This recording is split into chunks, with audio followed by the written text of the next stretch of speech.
और दोस्तों बहुत बहुत स्वागत है आपका स्टॉक युक्ति यूट्यूब चैनल पर। और आज के इस वीडियो पे हम आपके साथ बात करने जा रहे हैं ट्रांसफॉर्मर रेक्टिफायर स्टॉक के रिगार्डिंग। दोस्तों इन डेप्थ एनालिसिस होगा, अच्छे से उसका फंडामेंटल चेक करेंगे, फेयर वैल्यूज चेक करेंगे और टेक्निकल चेक करेंगे। तो इस पूरे प्रोसेस में क्या होता है, वीडियो थोड़ी लंबी हो जाती है दोस्तों, जल्दी जल्दी हमसे बात हो नहीं पाती है, तो क्योंकि डिटेल में बात होती है। तो आशा करता हूँ कि आप हमारी इस वीडियो को पूरा देखेंगे दोस्तों, अच्छे से देखेंगे और स्किप करके नहीं देखेंगे, क्योंकि आधी अधूरी नॉलेज का कोई फ़ायदा नहीं होता दोस्तों। इससे बेहतर है कि आप ये वीडियो को ना ही देखें।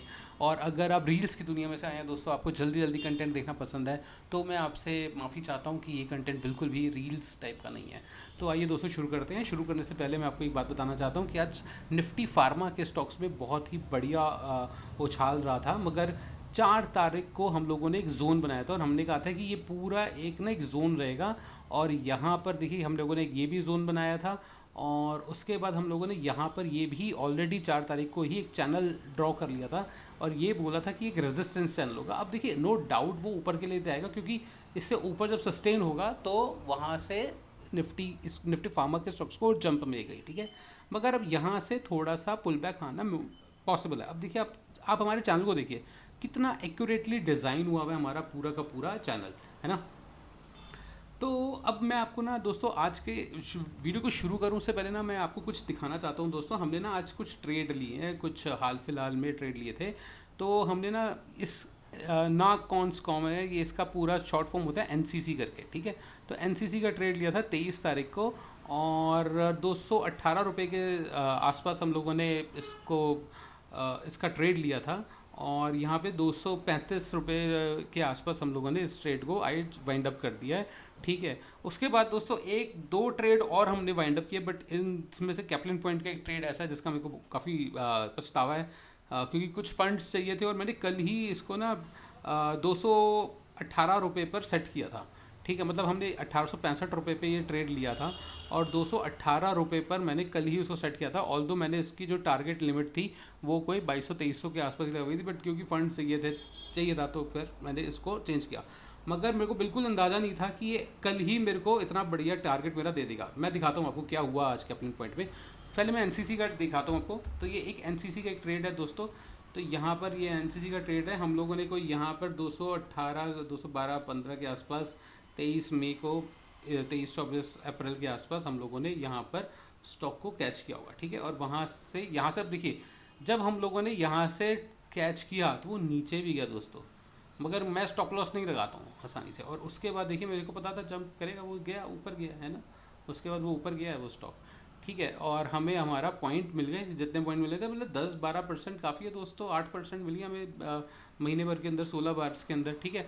दूसरा एक है कैप्लिन पॉइंट। अब मैं आपको कैप्लिन पॉइंट दिखाता हूँ दोस्तों। कैप्लिन पॉइंट में क्या था कि हम लोगों ने जब जो स्टॉक लिया था, तो कैप्लिन पॉइंट पे दोस्तों आप देख सकते हैं कि 1800 के आसपास, 1850 के आसपास 4-5 मई को हम लोगों ने यहाँ पर ट्रेड लिया होगा कहीं, ठीक है। और मेरा एक्चुअली टारगेट तो इसमें यही था, यहाँ के आसपास का 2200 के आसपास का ही मैंने सोचा था। मगर कुछ फंड्स की ज़रूरत थी तो मैंने उसको बेच दिया और बेचा तो ठीक है, कोई बात नहीं, जो भी मिला है हमें। मगर मेरे को यकीन नहीं था कि ये एक ही दिन में इतना अच्छा कैंडल दे देगी, ठीक है। बट ऐसे ही होता है, this is what the stock market is, ठीक है। इसके बाद हम लोगों ने एक ट्रेड और लिया है दोस्तों। यहाँ पर हम लोगों ने क्यूपिट का लिया था। ये भी 5 तारीख को लिए थे। दोनों के कैप्लिन पॉइंट और क्यूपिट फार्मा से रिलेटेड होते हैं कुछ तरह से। तो 83 रुपीज़ पे ये ट्रेड लिया था और 91 पर ये भी हम लोगों ने अपना वाइंड अप किया है, ठीक है। तो स्टॉक मार्केट में जब ट्रेडिंग होती है ना दोस्तों, तो 90% एक पर्टिकुलर चीज़ होती है। वो 90% क्या चीज़ होती है, अगर आपको पता है तो कमेंट पे लिखिए। और अगर आपको नहीं पता दोस्तों कि वो 90% क्या चीज़ है, और 10% तो सिर्फ ट्रेडिंग है। और मैं बता दूँ, वो जो 90% है ना, वो साइकोलॉजी नहीं है। अगर आप सोच रहे हैं कि मैं साइकोलॉजी बोल दूंगा तो साइकोलॉजी नहीं है। तो 10% तो ट्रेडिंग है और 90% कुछ एक चीज़ है। और वो चीज़ अगर जानना चाहते हैं तो ये व्हाट्सएप नंबर दिया हुआ है, ये बेनिफिट्स लिखे हुए हैं दोस्तों। क्या बेनिफिट्स हो सकते हैं, आप हमसे जुड़िए और आपको वाकई में ट्रेडिंग का एक अच्छी पकड़ आपको समझ में आएगी कि क्या कैसे ट्रेड किया जाता है। तो ये तो दोस्तों था हमारा ट्रेड। अब हम बात करते हैं ट्रिल के रिलेटेड, ठीक है। तो अब ट्रिल में क्या था, TARIL। अब ये ट्रांसफार्मर इलेक्ट्रिक का जो स्टॉक है ना दोस्तों, अगर मैं आपको दिखाऊंगा तो आप कहोगे अरे यार ये क्या स्टॉक है। अगर हो सकता है ज़्यादातर लोगों को पता हो, और अगर नहीं पता तो दोस्तों ऑलमोस्ट मोटा मोटी मैं बात करूँ कि 100% का रिटर्न, 100 गुना का ये स्टॉक रिटर्न दे चुका है, ठीक है, 100 गुना की, 100 टाइम्स की। क्योंकि ये स्टॉक कोविड फॉल के आसपास, ठीक है, 2020 में कोई 6 रुपये, 3 रुपये के आसपास भी पहुंच गया था, बताओ जी। 200 गुना इसने अपनी रिटर्न दे दी, 4 रुपये के आसपास भी पहुंच गया, ठीक है। तो 100, 150, 200% के आसपास का गुना टाइम्स का इसने रिटर्न दे दिया, ठीक है। इस स्टॉक को हमने भी दोस्तों ट्रेड किया था, कोई 11-12 रुपये के आसपास हमने ट्रेड किया था, और जब मेरे को याद है कि 30 रुपये के आसपास आया था तो मैं निकल भी गया था, ठीक है। और उसके बाद से ये स्टॉक पकड़ में नहीं पाया, ये स्टॉक बिल्कुल भी पकड़ में नहीं आया। अब देखिए यहाँ पर ये स्टॉक लग क्या रहा है। कई लोगों का सवाल है कि भाई ये स्टॉक तो दोबारा भी बढ़िया बढ़िया सा ऑप्शन देगा। मेरे को नहीं लगता दोस्तों, मेरे को नहीं लगता। मेरे को ऐसा लगता है ये स्टॉक आपको सिर्फ और सिर्फ टाइम में फंसाएगा। हालांकि अगर मैं आपको स्टॉक के फंडामेंटल्स के बारे में बात करूँ तो इंडिया की सेकंड लार्जेस्ट ट्रांसफॉर्मर कंपनी है दोस्तों।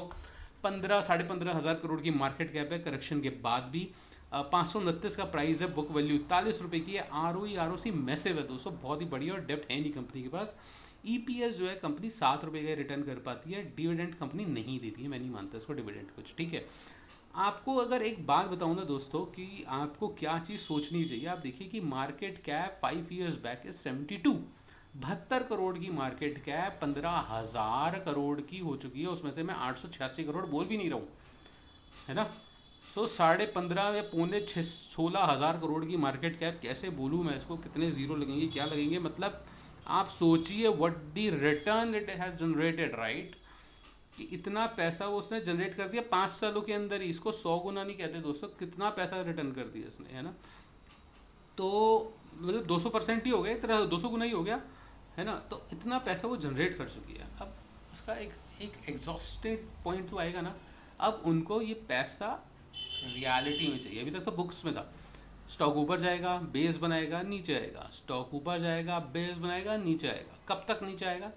एटलीस्ट यहाँ तक तो आएगा, ठीक है। क्यों आएगा, कैसे आएगा? देखिए मैं कह रहा हूँ बहुत अच्छी अच्छी बातें, कंपनी सेकंड लार्जेस्ट है, कंपनी के पास ऑर्डर्स हैं, ये है वो है, फलाना डिमाका, बहुत सारी बातें हैं। कंपनी का जो प्रॉफिट है वो ऑल टाइम हाई है, EPS सबसे बेस्ट जनरेट कर रही है, ठीक है। सब कुछ बहुत अच्छा चल रहा है। मतलब मुझे समझ नहीं आता कि कंपनी 1.5 रुपये के EPS में यहाँ तक पहुँच कैसे गई, यहाँ तक पहुँच कैसे गई 1.5, मतलब ऐसा क्या कर दिया था इस कंपनी ने, ठीक है। उसके बाद मतलब मेरा हाथ ही नहीं पड़ा स्टॉक को लेने का, ठीक है।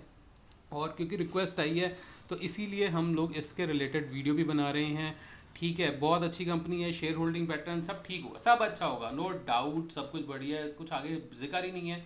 कहने का मेरा मतलब है दोस्तों, सीधा सीधा सिंपली आप देखिए कि इंडस्ट्री की पी 45 रुपये है और स्टॉक का पी अभी भी ज़्यादा है, 75 रुपये।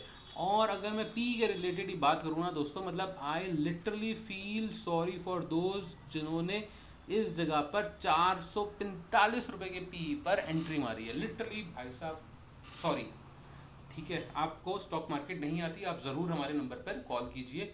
ये नंबर हम आपको बता चुके हैं यहाँ पर, आप हमारे नंबर पर कॉल कीजिए, बात कीजिए अगर आप इस तरह के स्टॉक्स में फंस चुके हैं तो, ठीक है। आपको स्टॉक मार्केट नहीं पता दोस्तों, क्योंकि अगर आप महंगे स्टॉक लेकर, आज तक किसी ने चवन्नी नहीं कमाई दोस्तों, साफ सीधी बात है, ठीक है। महंगे स्टॉक लेकर आज तक किसी ने 1 रुपया नहीं कमाया। और यहाँ पर आप लोग लिटरली दोस्तों फंस चुके हैं।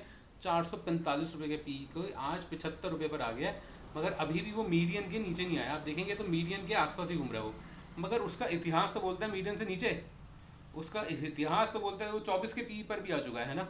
तो थोड़ा हिस्ट्री से सीखते हैं, और मेरे ख्याल से it is not an a buying recommendation for me. हाँ, अगर आप स्विंग ट्रेड करना चाहते हैं तो ये स्टॉक बढ़िया है भैया, हम तो स्विंग ट्रेड करेंगे स्टॉक में। और हम स्विंग ट्रेड कैसे करेंगे, ये हमारी, वेट अ सेकंड, सॉरी दोस्तों, यहाँ पर हमारी ये है रेजिस्टेंस लाइन, यहाँ से यहाँ तक का इसमें ट्रेड बनता है, यहाँ से यहाँ तक का। ये अभी भी 4-5% लेके जाएगा, बहुत होता है 4% दोस्तों स्विंग के लिए। तो अगर मैं इसको कर देता हूँ 1 आवर, तो इसने तो आपको मौका ही नहीं दिया, इसने तो आपको यहाँ पे क्या बोलते हैं उसको, सर्किट लगा दिया।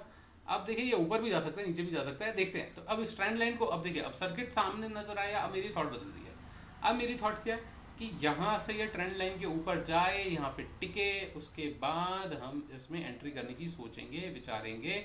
और हमारा टारगेट क्या बनेगा दोस्तों, यहाँ से इसको उठा लो और जहाँ से भी ब्रेक होगा, यहाँ से होगा लेट्स अज्यूम ब्रेक, तो इसके आसपास का 700 के आसपास का हमारा टारगेट इस पर बन जाएगा बाद में। और या यहाँ तक का भी ले लो, 673 तक का टारगेट भी देख सकते हो आप आराम से, ठीक है।